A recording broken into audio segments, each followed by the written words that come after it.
नमस्कार दोस्तों, आप देख रहे हैं अनुभवी आंखें न्यूज और मैं हूं आपके साथ संतोष गुप्ता। आइए देखते हैं न्यूज फास्ट बिहार में क्या है कुछ खास।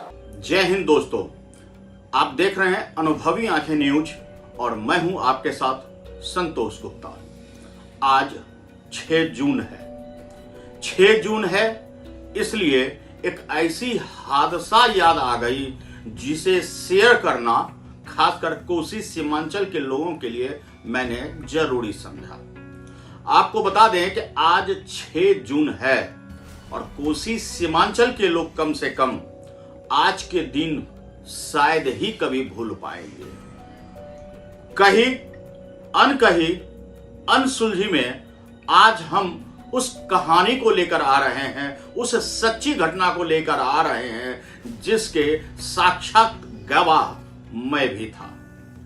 जी हां, उस समय मैं बिहार के पूर्णिया जिले के बनमनखी में रहता था और बनमनखी में रहते हुए वाकया 1981 की है और तब यह हादसा दिल दहलाने वाली हादसा थी। यानी 6 जून 1981 यानी आज ही के दिन बिहार में एक रेल दुर्घटना हुआ। कहीं अनसुलझी के इस कहानी में हॉरर भी है, थ्रिल भी है, रोमांच भी है और है एक दर्दनाक कहानी। आपको बता दें कि बिहार के लोग इस हादसे को याद कर आज भी सिहर उठते हैं।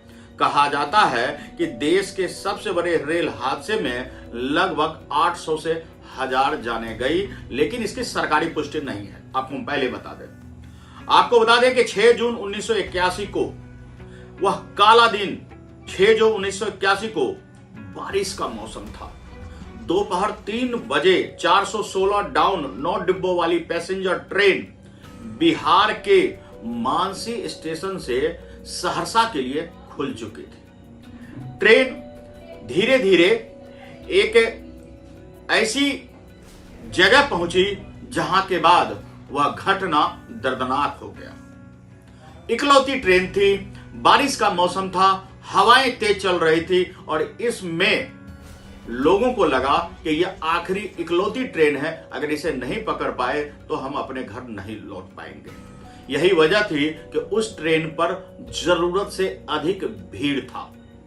आपको यह भी बता दें, शायद ये अजीब सा लगेगा लेकिन सच यही है कि उस समय भी लोग ट्रेनों में आधे लोग ही टिकट लेते थे और अधिकांश सवारी बेटिकट होता था। यही वजह है कि रेलवे सूत्रों के अनुसार उसमें केवल 500 यात्री थे, जबकि हकीकत यही है कि उसमें लगभग 2000 या हो सकता है इससे भी अधिक यात्री हो। कोई पुष्टि नहीं है लेकिन इससे भी अधिक यात्री हो। रेलवे ने 286 मौतों की आंकड़ा रखा और उतनी ही लाशें वो निकाल पाए थे। कहानी अनसुलझी है, रहस्यमयी है, अनकही है। आज हम अनकही अनसुलझी में इसी अनसुलझे कहानी को आपको एक बार फिर से बताने जा रहे हैं और उन नौजवानों को भी बताने जा रहे हैं ताकि वो जाने कि यहां क्या हुआ था। आपको बता दें कि ट्रेन बदला स्टेशन पहुंच चुकी थी और इधर बारिश और आंधी और तेज हवाओं का दौर भी शुरू हो गया। ट्रेन बागमती नदी पर पहुंची, पुल से होकर उनका गुजरना था। बागमती नदी पर बना यह पुल सहरसा मानसी रेलखंड का बदला घाट और धमारा घाट रेलवे स्टेशन के बीच में पड़ता है। तेज बारिश के बीच बदला स्टेशन से आगे बढ़ रही थी ट्रेन और पैसेंजर ट्रेन को बागमती नदी पर बने पुल संख्या 51 से गुजरना था। बारिश की वजह से ट्रैक पर फिसलन थी या तेज रफ्तार ट्रेन में अचानक ब्रेक लग गया था, यह वजह जो भी था, ट्रेन में ब्रेक लगी और फिर 9 बोगी का यह ट्रेन सीधा यूं नदी में समाने लगा। 1, 2, 3 और इस तरह 7 बोगी ट्रेन में सीधी खड़ी गहराई में चली गई। पहली बार लोगों को आभास हुआ कि इस ट्रेन की जो 7 बोगी अंदर गई है इतनी गहरी है ये बागमती धमारा घाट का ये नदी। जरा सोचिए कि उस 7 ट्रेन के जाने के बाद 2 ट्रेन ऊपर ही रह गया था, यानी इंजन के साथ 2 बोगी रह गया था, नहीं तो सारी ट्रेन सीधी चली गई। हजारों लोग सवार थे, शादी का मौसम था इसलिए बाराती लोग भी उसमें सवार थे, गाने बजाने भी हो रहे थे, और वो सीधी ट्रेन हवा और बारिश के बीच नदी में समाती चली गई। पहली बार पता लगा कि इस नदी की इतनी गहराई है। हमारी छोड़िए, लेकिन आपको बता दें कि किसी का कहना है कि ड्राइवर ने ब्रेक क्यों लगाई, तो उसकी वजह बताया गया कि अचानक गाय के झुंड आ गए थे, उसे बचाने के लिए ब्रेक लगाया गया। किसी ने कहा कि हल्की ब्रेक लगाई गई थी, फिसलन थी इसलिए फिसल गई थी। लेकिन जो शायद सच है वो ये है कि ट्रेन के बोगी के सारे डब्बों के खिड़की और दरवाजे बारिश और आंधी से बचने के लिए बंद कर दिया गया था, और जब ट्रेन पुल पर पहुंची तो बंद होने की वजह से हवा का टक्कर दबाव से बोगी लुढ़कना शुरू हुआ, और फिर 1 के बाद 2, 2 के बाद 3, 3 के बाद 4, 4 के बाद 5, 5 के बाद 6, 6 के बाद 7 बोगी समा गया। एक बोगी में अगर आप मान के चले कि 100-150 लोग भी सवार थे, तो 7 बोगी का यात्री लगभग 1200-1500 तो होगा ही। अमूमन 1000 का आंकड़ा रख लीजिए तो इतने हताहत होने की संभावना है। लेकिन टिकट और बेटिकट के बीच में यात्रियों की लाशों का अंबार लग गया। आपको हम बता दें कि 7 डिब्बे बागमती नदी में गिरने के बाद चारों तरफ चीख और पुकार मच गई। बागमती नदी लबालब भरी हुई थी, लोग मदद की गुहार लगा रहे थे, यात्रियों को बचाने वाला कोई नहीं था। दूसरी तरफ बारिश हो रही थी और इससे राहत बचाव कार्य में देरी भी हुई। जब तक लोग वहां रेलवे अधिकारी पहुंचे तब तक जाने लाशों में बदल चुकी थी। लोग के कहना यह भी है कि कुछ लोग जब बाहर निकल रहे थे तो कुछ लोग वहां पर उन्हें लूटपाट में लग गए, यानी वहां लूटने लगे उनको, और लूटने के क्रम में जो बाहर भी आ रहे थे शायद वो भी मारे गए। अब इसमें कितनी सच्चाई है नहीं, लेकिन अगर बातें उछलती है तो कुछ तो सच्चाई होती ही है। आपको बता दें कि 800 से ज्यादा लोगों की मौत हुई है और 286 शव जो है वो बरामद हुआ था।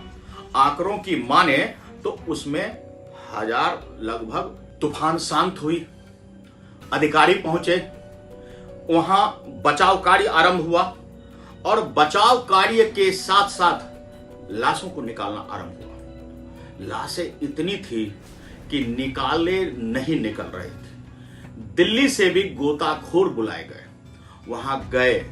उन्होंने जब अंदर गया और अंदर जाकर जब उन्होंने देखा कि बोगी के अंदर लाशें भरी पड़ी है और जिसको भी हाथ से पकड़ते हैं तो उनकी बॉडी पर से मांस उतर आता है, लेकिन शव बाहर नहीं आ पाता है। बहुत विभत्स नजारा था। आप अंदाजा नहीं लगा सकते हैं उन शवों को, और ऐसे शव पानी के अंदर फूलने की वजह से पहचान से भी गए गुजरे हो गए, और परिणाम यह हुआ कि लाशों के गठरी ढेर बन गई, और उन ढेरों को कहते हैं कि उसे तत्काल ही ढेरों के रूप में, मतलब लाश के ऊपर लाश रखी हुई है और उसे जलाया गया।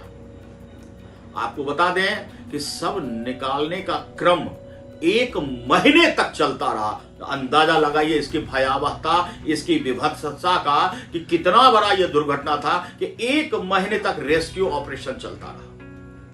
लोग अपनों को खोज रहे थे कि जिंदा तो नहीं मिलेंगे, कम से कम उसका शव मिल जाए। बड़ा ही विभत्स नजारा था। ट्रेन की बोगी जब उधर से अंदर समा गई और उसके कुछ अवशेष ट्रेन की बोगी को निकाल के साइड में रख दिया गया, तो अब आपको बताते हैं कि यह कहीं अनकहीं अनसुलझी में रोमांच और हॉरर कहां से आ गया। आपको बता दें कि लगभग 1 महीने तक शव ढूंढने का काम हुआ। कुछ बोगियां तो kilometre, 2 kilometre, 4 kilometre, 5 kilometre, 10 kilometre आगे बह गई थी, और अंततः सरकार ने भी हार मान ली। कहानी यहां खत्म नहीं होती है। उस पुल पर से जब शाम को कोई ट्रेन गुजरती थी, रात को कोई ट्रेन गुजरती थी, तो वो लोग यात्री बताते हैं कि डर से वो सहम जाते थे। उन्हें गाने की आवाज उसे गाड़ी ट्रेन में जो लोग बाराती थे, गाने बजाने हो रहे थे, उसकी आवाज, चीखने चिल्लाने की आवाज और बचाओ बचाओ की आवाजें एक दिन नहीं, 2 दिन नहीं, महीना दिन नहीं, 2 महीना नहीं, 3 महीना नहीं, लगभग साल भर या शायद उससे भी अधिक दिनों तक लोगों ने सुनने का दावा किया। धीरे धीरे यह भयावह होता चला गया। लोग शाम में किसी ट्रेन से उधर से गुजरना नहीं चाहते थे। अंततः वहां एक मंदिर की स्थापना हुई है। कहते हैं कि शायद इस मंदिर ने वहां बलि मांगा था, इसी वजह से यह घटना घटी और आगे ऐसी घटना दोहराई ना जाए, वहां मंदिर की स्थापना हुई, उसकी नियमित पूजा होती है, आराधना होती है।